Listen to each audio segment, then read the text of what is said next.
Hi friends, Shilpa's channel ಹಾಸನ್ಗೆ ಎಲ್ರಿಗೂ ಸ್ವಾಗತ. ನಾನಿವತ್ತು ಕೋಡ್ಬಳೆ ಮಾಡೋದು ಹೇಗೆ ಅಂತ ಹೇಳಿ ತಿಳಿಸ್ಕೊಡ್ತೀನಿ ಬನ್ನಿ. ಈ ಕೋಡ್ಬಳೆ ರೆಸಿಪಿ ತುಂಬ ಈಸಿಯಾಗಿ, ತುಂಬ ಬೇಗ ಆಗೋ ರೀತಿಯಲ್ಲಿ, ತುಂಬ ಟೇಸ್ಟಿ ಇರೋ ರೀತಿಯಲ್ಲಿ ನಾನಿವತ್ತು ಕೋಡ್ಬಳೆ ರೆಸಿಪಿನ ತಿಳಿಸ್ಕೊಡ್ತಾ ಇದ್ದೀನಿ. ಕೋಡ್ಬಳೆ ಮಾಡೋದಕ್ಕೆ ನಾನಿಲ್ಲಿ 1 ಬೌಲಷ್ಟು ಅಕ್ಕಿ ಹಿಟ್ಟನ್ನು ತೊಗೊಂಡಿದ್ದೀನಿ. ಅದು ಎತ್ತದಂಗೆ 1 ಬೌಲು, ಅದಕ್ಕೆ 1/4 ಬೌಲಷ್ಟು ನಾನು ಚಿರೋಟಿ ರವೆನ ತೊಗೊಂಡಿದ್ದೀನಿ.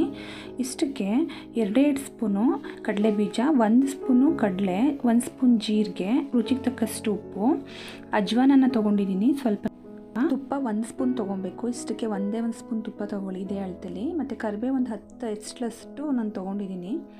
ಇದಿಷ್ಟು ಕೋಡ್ಬಳೆ ಮಾಡೋದಕ್ಕೆ ನಾನೇನು 1/4 ಬೌಲಷ್ಟು ಚಿರೋಟಿ ರವೆ ತೊಗೊಂಡಿದ್ದೆ. ಅದನ್ನು ಇವಾಗ ನಾನು ಚೆನ್ನಾಗಿ ಹುರ್ಕೊತಾ ಇದ್ದೀನಿ. ಮೀಡಿಯಮ್ ಫ್ಲೇಮಲ್ಲಿ ಅದು ನೀಟಾಗಿ ಹುರ್ಕೊಬೇಕು. ಅದನ್ನು ಆಫ್ ಮಾಡಿ ಇವಾಗ ಏನು ಕಡಲೆ ಬೀಜ ಎತ್ತಿಟ್ಕೊಂಡಿದ್ವಿ 2 ಸ್ಪೂನು, ಅದ್ರ ಜೊತೆಗೆ ಕಡಲೆ ಇಷ್ಟನ್ನು, ಮತ್ತು ಇದ್ರ ಜೊತೆಗೆ ಜೀರಿಗೆ ಸ್ವಲ್ಪ ಹಾಕ್ಕೊಂಡು, ಮತ್ತು ಕರಿಬೇವಿನ ಸೊಪ್ಪು ಏನು ಇಟ್ಕೊಂಡಿದ್ವಿ ಇಷ್ಟನ್ನು ನಾವು ಸೇರಿಸ್ಕೊಂಡು ಇದನ್ನು ಪೌಡ್ರ್ ಮಾಡ್ಕೊಬೇಕು. ತುಂಬ ನೈಸಾಗಿ ಫೈನ್ ಪೌಡರ್ನ ನಾನು ಇಲ್ಲಿ ಮಾಡಿಟ್ಕೊಂಡಿದ್ದೀನಿ. ಇವಾಗ ಅಕ್ಕಿ ಹಿಟ್ಟನ್ನು ಏನು ಚಿರೋಟಿ ರವೆ ಇತ್ತಲ್ಲ ಅದ್ರ ಜೊತೆಗೆ ನಾನು ಮಿಕ್ಸ್ ಮಾಡ್ಕೊತಾ ಇದ್ದೀನಿ. ನಾನೇನು ಬಿಸಿ ಮಾಡ್ತಾ ಇಲ್ಲ, ಅಕ್ಕಿ ಹಿಟ್ಟನ್ನು ಹಾಗೆ ಹಾಕ್ಕೊಂಡೆ. ತುಪ್ಪನ ಬಿಸಿ ಮಾಡಿಕೊಂಡು ಸೇರಿಸ್ಕೊಂಡು ಚೆನ್ನಾಗಿ ಅದನ್ನು ಮಿಕ್ಸ್ ಮಾಡ್ಕೊಬೇಕು. ನೀಟಾಗಿ ಅದನ್ನು ಮಿಕ್ಸ್ ಮಾಡ್ಕೊಬೇಕಾಗತ್ತೆ. ನೀಟಾಗಿ ಮಿಕ್ಸ್ ಆದಮೇಲೆ ನಾವೇನು ಪೌಡ್ರ್ ಮಾಡಿ ಇಟ್ಕೊಂಡಿದ್ವಿ ಆ ಪೌಡ್ರನ್ನ ಇದಕ್ಕೆ ಸೇರಿಸ್ಕೊಬೇಕು. ಇದ್ರ ಜೊತೆಗೆ ಖಾರಕ್ಕೆ ನಾನು ಖಾರದ ಪುಡಿ ಸೇರಿಸ್ಕೊತಾ ಇದ್ದೀನಿ. ನಾನು ಮೊದಲೇ ತೋರಿಸಿರಲಿಲ್ಲ, ಇವಾಗ ಹಾಕ್ಕೊತಾ ಇದ್ದೀನಿ, ಸಾರಿ. ಅದ್ರ ಜೊತೆಗೆ ಏನು ಅಜ್ವಾನ ಇಟ್ಕೊಂಡಿದ್ವಿ ಅಜ್ವಾನನ್ನು ಹಾಕ್ಕೊಳ್ಳೋಣ. ಅಜ್ವಾನನೇ ಅದು, ಪುಟ್ಟೆಳ್ಳಲ್ಲ, ಅಜ್ವಾನ. ಉಪ್ಪು ರುಚಿಗೆ ತಕ್ಕಷ್ಟು ಉಪ್ಪನ್ನು ಸೇರಿಸ್ಕೊಬೇಕಾಗತ್ತೆ. ಇವಾಗ ನಾನು ಪುಟ್ಟೆಳ್ಳನ್ನು ಸೇರಿಸ್ಕೊತಾ ಇದ್ದೀನಿ. ಇಷ್ಟನ್ನು ಸೇರಿಸ್ಕೊಂಡು ಚೆನ್ನಾಗಿ ಮಿಕ್ಸ್ ಮಾಡ್ಕೊಬೇಕು. ನಾವು ಮೊದಲೇ ಸ್ವಲ್ಪ ಜೀರಿಗೆನ ಎತ್ತಿಟ್ಟಿದ್ವಲ್ಲ, ಆ ಜೀರಿಗೆನೂ ಕೂಡ ಇವಾಗ ನಾನು ಸೇರಿಸ್ಕೊತಾ ಇದ್ದೀನಿ. ಇಷ್ಟನ್ನೆಲ್ಲ ನೀಟಾಗಿ ಮಿಕ್ಸ್ ಮಾಡ್ಕೊಂಡಾದ್ಮೇಲೆ ಇದಕ್ಕೆ ಬಿಸಿ ನೀರನ್ನು ಹಾಕ್ಕೊಂಡು ನಾನು ಮಿಕ್ಸ್ ಮಾಡ್ಕೊತಾ ಇದ್ದೀನಿ. ಒಂದೇ ಸಲ ಜಾಸ್ತಿ ನೀರು ಹಾಕ್ಕೊಂಡು ಮಿಕ್ಸ್ ಮಾಡೋಕ್ಕೆ ಹೋಗಬೇಡಿ, ಸ್ವಲ್ಪನೇ ಹಾಕ್ಕೊಂಡು ಮಿಕ್ಸ್ ಮಾಡ್ಕೊಳ್ಳಿ, ಇಲ್ಲಾಂದರೆ ಅದು ತೆಳುವಾಗಿಬಿಡುತ್ತೆ. ಬೇಕಂದರೆ ಮತ್ತೆ ಸ್ವಲ್ಪ ಹಾಕ್ಕೊಂಡು ಮಿಕ್ಸ್ ಮಾಡ್ಕೊಬೋದು. ಅದು ಗಟ್ಟಿನೇ ಇರಬೇಕು, ತುಂಬ ಗಟ್ಟಿನೂ ಇರಬಾರ್ದು, ತುಂಬ ತೆಳುವೂ ಇರಬಾರ್ದು. ಒಂದು ಮೀಡಿಯಮ್ ಹದದಲ್ಲಿ ನಾವು ಕಲಿಸ್ಕೊಂಡು ಅದನ್ನು ನಾವು ಚೆನ್ನಾಗಿ ನಾದ್ಕೊಬೇಕು. ಸಾಕಾಗಿಲ್ಲ ಅಂತ ಅಂದಾಗ ನಾವು ಬೇಕಾದ್ರೆ ಬಿಸಿನೀರು ಹಾಕ್ಕೊಂಡು ನಾವು ನಾದ್ಕೊಬೋದಾಗುತ್ತೆ.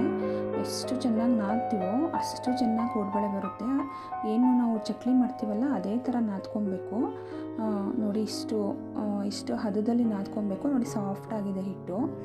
ಇವಾಗ ನಾವೊಂದು ಚಿಕ್ಕ ಉಂಡೆ ತೊಗೊಂಡು ಈ ಥರ ಚಿಕ್ಕ ಬಳೆ ಆಕಾರದಲ್ಲಿ ಆ ಎಡ್ಜನ್ನು ನೀಟಾಗಿ ಪ್ರೆಸ್ ಮಾಡಬೇಕು, ಇಲ್ಲಾಂದರೆ ಎಣ್ಣೆಗೆ ಹಾಕಿದ ತಕ್ಷಣ ಬಿಟ್ಕೊಳ್ಳುತ್ತೆ. ನೋಡಿ, ಎಣ್ಣೆ ಕಾಯಕ್ಕೆ ಇಟ್ಟಿದ್ದೆ, ಒಂದು ಚಿಕ್ಕದನ್ನು ಹಾಕಿದೆ, ಅದು ಮೇಲೆ ಬಂದಿದೆ. ಇವಾಗ ನಾನು ಸುತ್ತಿಟ್ಕೊಂಡಿದ್ದೆ ಇಷ್ಟು ಕೋಡ್ಬಳೆನ ಸೇರಿಸ್ಕೊತಾ ಇದ್ದೀನಿ. ಸ್ವಲ್ಪ ಹೊತ್ತು ಆದಮೇಲೆ ಅದನ್ನು ಇನ್ನೊಂದು ಸೈಡು ನಾವು ಅದನ್ನು ಬೇಯಿಸ್ಕೊಬೇಕಾಗತ್ತೆ ನೀಟಾಗಿ. ಅದನ್ನು ಸ್ವಲ್ಪ ಹೊತ್ತು ಬಿಟ್ಟಾದಮೇಲೆ ಅದೇನು ಬಬಲ್ಸ್ ಎಲ್ಲ ಕಡಿಮೆ ಆಗ್ತಿರುತ್ತಲ್ಲ, ಆವಾಗ ನಾವು ಏನು ಮಾಡಬೇಕು, ಎತ್ಕೊಬೇಕಾಗತ್ತೆ. ಕಂಪ್ಲೀಟಾಗಿ ಬಬಲ್ಸ್ ಕಡಿಮೆ ಆಗೋವರೆಗೂ ವೆಯ್ಟ್ ಮಾಡಬಾರ್ದು. ಕಂಪ್ಲೀಟ್ ಬಬಲ್ಸ್ ಎಲ್ಲ ನಿಲ್ಲೋವರೆಗೂ ನಾವು ವೆಯ್ಟ್ ಮಾಡಿದರೆ ಅದು ಸೀದೋಗ್ಬಿಡುತ್ತೆ, ಟೇಸ್ಟೆಲ್ಲ ಹೊರಟೋಗುತ್ತೆ. ಹಾಗಾಗಿ ಈ ಹದದಲ್ಲಿ ಎತ್ಕೊಳ್ಳಿ, ತುಂಬ ಚೆನ್ನಾಗಿ ಬರುತ್ತೆ. ನಾನು ಇದನ್ನು ಮನೇಲಿ ತಿನ್ನೋದಕ್ಕೆ ಅಂತ ಹೇಳಿ ಮಾಡಿದ್ದೆ, ಹಬ್ಬಕ್ಕೆ ಅಂತ ಏನು ಮಾಡಿರಲಿಲ್ಲ. ಹಾಗಾಗಿ ಮನೇಲಿ ಎಲ್ಲರೂ ತಿಂದರು, ತುಂಬ ಚೆನ್ನಾಗಿದೆ ಅಂತ ಹೇಳಿ ಎಲ್ಲ ಇಷ್ಟಪಟ್ಟು ತಿಂದರು. ನೀವು ಮನೇಲಿ ಟ್ರೈ ಮಾಡಿ ಫ್ರೆಂಡ್ಸ್. ಇವಾಗ ಹಬ್ಬ ಬರ್ತಾಯಿದೆ, ವರಮಹಾಲಕ್ಷ್ಮಿ ಹಬ್ಬ. ಎಲ್ಲರೂ ಇದೇ ಮೆಜರ್ಮೆಂಟಲ್ಲಿ ಮಾಡಿ, ತುಂಬ ಚೆನ್ನಾಗಾಗುತ್ತೆ. ಹೇಗಿತ್ತು ಅಂತೇಳಿ ನನಗೆ ಕಮೆಂಟ್ಸಲ್ಲಿ ತಿಳಿಸಿ. ನನ್ನ ಚಾನಲ್ನ ಸಬ್ಸ್ಕ್ರೈಬ್ ಮಾಡ್ಕೊಳ್ಳಿ ಫ್ರೆಂಡ್ಸ್. ಪಕ್ಕದಲ್ಲಿರೋ ಬೆಲ್ ಬಟನ್ನ ಕ್ಲಿಕ್ ಮಾಡೋದ್ರ ಮುಖಾಂತರ ನನಗೆ ಸಪೋರ್ಟ್ ಮಾಡ್ತಾ ಹೋಗಿ. ನಾನು ಇದೇ ರೀತಿ ಹೆಚ್ಚು ವಿಡಿಯೋಗಳನ್ನ ಅಪ್ಲೋಡ್ ಮಾಡ್ತಾ ಹೋಗ್ತೀನಿ. Thank you friends.